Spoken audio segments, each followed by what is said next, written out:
and he spoke about examples of community engagement. And he gave 3 examples of what it means to be involved in true community engagement. And he spoke about true partnerships. And I think what was very important is what he said is that true partnerships move at the speed of trust, and that developments of partnership is a process and not just a product. So one should invest in the process and not always think of the project. And what I really liked is the example that he used when he said that he would, in Minneapolis, they in actual fact trained the community and other stakeholders in participatory action research so that people understood the process of research. I also think what came out was that higher education needs to maintain and restore trust in communities we serve, and that should be evident in our values and our operations. Professor Jones also went on to state that we need to start locally and then act globally, that community engagement may extend to place-based, but not just local or immediate, are the most and the closest proximity, but we also need to go where the need is the greatest. Mr. Pokpas provided us with an overview of UWC as an anchor institution, with many of the communities and partnerships we are involved in via many products and interventions. Prof Fielding provided a framework for the inclusion of social impact when developing research projects and proposals, and explained how community engagements provide social currency when we collaborate, engage, and share with communities in ways in which they can understand. And I think that was a great articulation yesterday, is the fact that we need to co-create and share knowledge.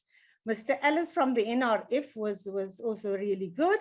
He said that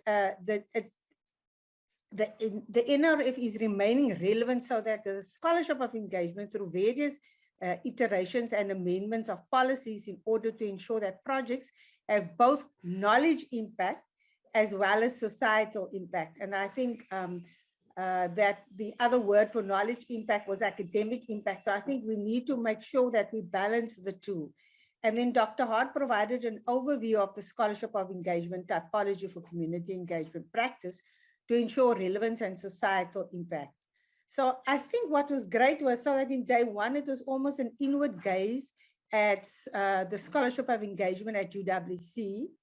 And yesterday, it was broadening our gaze at the importance of local impact for international relevance. And today, our focus is going to be on the scholarship of engagement, the institutionalization of transformative social impact. So let's start today's session.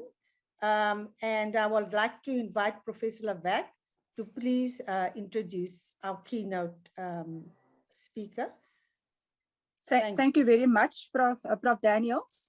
Good afternoon, Prof Reno. It is lovely to see you, even though we're seeing each other in person. It gives me great pleasure, colleagues, to introduce to you Professor Susan Reno. She's Associate VC for Research, Extension and Engagement, our big partner, University of Missouri. In her role, she strengthens the university's impact, not only in the state of Missouri, but the nation and the world.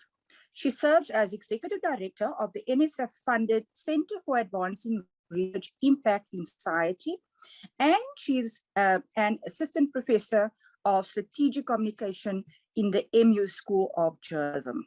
Previously, she served as Principal Investigator of the NS-funded National Alliance for Broader Impacts. She serves on several advisory boards, and I will mention a few. The AAAS National Leadership Institute for Public Engagement Fellows Program. It's interesting also around the museum, the MU Museum of Anthropology, on the advisory board member for several NSF-funded projects, including the collaborative research, embedding public engagement with science at long-term, which is a long-term ecological research project.